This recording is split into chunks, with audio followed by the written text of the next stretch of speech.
Thank you, Dan, and good afternoon, Dr. Fitzgerald, Mr. Mayo, faculty and staff of St. Joseph High School, parents, fellow graduates, fellow students of St. Joseph, and especially the class of 2012. This week, the world commemorated the population reaching 7 billion people, which is just a massive number. And no matter how many followers you have on Twitter or how many friends you have in real life, it can't even compare to a fraction of that amount of how many people inhabit this earth. It's precisely in this context that the idea of home or coming home makes sense. While at my family's house on Wednesday, I was with my dog and just kind of chilling out for a day off, I was reminded of Homer's Odyssey because I'm a geek and a loser like that. Yeah. A particular scene came to mind. Maybe you know where I'm going, maybe you don't. But Odysseus is away from his home, from his wife, from his son, from his home in Ithaca for 20 years, fighting a war and trying to get back.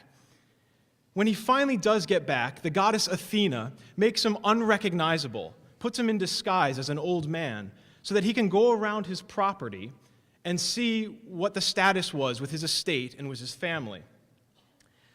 Along the way, he sees his dog Argos. Argos, this once noble beast, is lying on a dung heap. His master's been gone for 20 years. And even though he was unrecognizable to everyone else, as the two make contact, Odysseus and Argos, Argos tries to get up, unsuccessfully, drops his ears and wags his tail. Odysseus sees his faithful companion recognize him and sheds a tear and continues on his way. While Odysseus continues on, Argos passed into the darkness of death, now that he had seen his master once more after 20 years. It's not just any person that he saw his master. It was this special person, a unique person to him. Coming home is a recognition that while there are billions of people in this world, there are a few who share a privileged place in our hearts as friends and family. And that while there are millions of institutions in the world, only a chosen few have become ours. That there are other concrete buildings, other schools that are decked out in maroon and gold, but there is only one St. Joseph High School that is our St. Joseph High School. That for me this year kind of marks a homecoming as well, because after I graduated in 2001, my studies for the priesthood led me away, led me to Stanford for a few years, to Washington, D.C. for a couple more years, and then for Rome for 5 years, finally coming back home this July.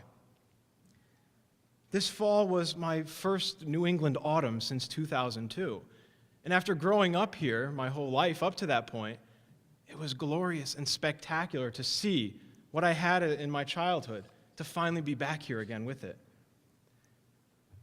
There's nothing like finally coming home for good. Coming home to family, to friends, to places that shaped and formed me, and coming home to Joseph. Because during our 4 important years, a lot more than study happens here, as I'm sure you all know. That it was here I played the role of Philosopher King in Mrs. Green's English class before I got my degrees in philosophy. It was here, in my senior year, that I had a 0 in prayer class until 3 weeks before graduation.